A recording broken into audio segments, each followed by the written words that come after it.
would turn the monies, the printing of money, whatever, would go back to the government. Yeah.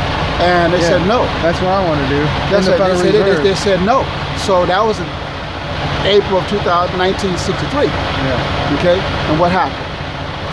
On November 22nd, they killed him. The first executive order that John D. Lennon, the first thing Johnson, what he did was to sign it off. It was less than 2 hours later to give it back to the Federal Reserve. To the Federal Reserve. Oh wow! That was the first. He actually had actions towards ending the Federal Reserve. That was the first executive order that he did. Oh wow! I didn't and know so when that. they faked it like there was a killing in the bottom of the court. You know, they got down there and they said he killed that man. That was all a big game. We got to understand that we're dealing with some powerful, very wicked people. And they don't give a doggone about the American people. So I commend you for your hashtag equality, peace. I can't sit around and know these things and not try to do something about it because it just eats away at me. People should get behind you and back you and support you to be an American citizen, someone who have a passion and understand that we've been living in a society if we want things to change. And if you want to stay the same, don't do nothing. Don't bother with no one. Just leave it the same way. Yeah, but there's a lot of people suffering. And a whole lot of people suffering. And we can do a lot better. We sure can. We sure can. You know. Wow, man, this is awesome. I commend you much. So this side has all the subsidiaries that I know of the Standard Oil. Yes, And then written on the butt there, that's a lot of the Rockefeller family philanthropies that I know of. Yes. And that's their special interest, a lot of other things. Look at that.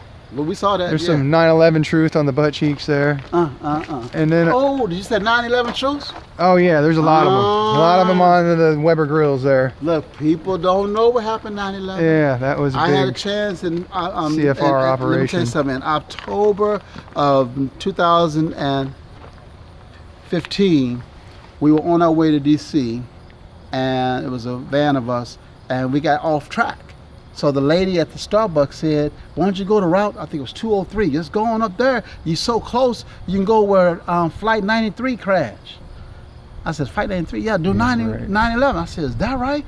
So we said, well, look, let's go on up. We went on up there, and I'm telling you, this is in 2015. That's 14 years later. We get there, and we driving, it's all the way up, driving all around, and then we get to an area, because they made it a national park now. We get to the area and they have this big placket right here and this describing what happened with the plane coming over, flying over. It was like I'm a writer, so I'm a poet. I know about writing. And it says, you know, and the plane was 500 miles per hour flying over the open area. And it was all descriptive, but it was, so I started reading it, and one of the guys was videotaping me. I'm reading like, this is a story.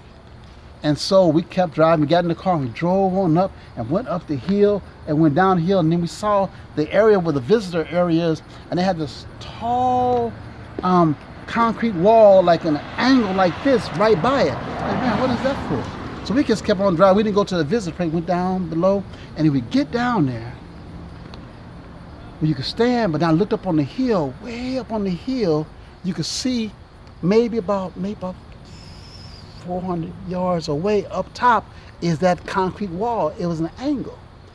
And then there was a description right here telling you, it has a diagram like a map, and it says this is where the plane crashed. So from that angle is the direction of the plane. So psychologically, you reading it, you looking at this like, man, and it came straight across. Well, these trees was about 150 feet high. I mean, like these trees here. I mean, taller than this. So that was on that side. And on the map it says, you are here, crash there. You can't see past that. So there's no verification that something actually crashed on the other side. But here's the thing. If a plane is flying 500 miles per hour across, and those trees was over 150, 200 feet tall, the planes didn't fall into the trees? You mean tell the plane is moving that fast and drop down behind the trees? Yeah, did a nosedive straight down into a... It's a damn lie. Okay, I know it is. It was a drone. It was a lie. There was no... They found one... There was no wreckage found. Not at all. You know, they found... And the original pictures, you could see it was nothing out there. Yeah, it was nothing. Like, where was the plane?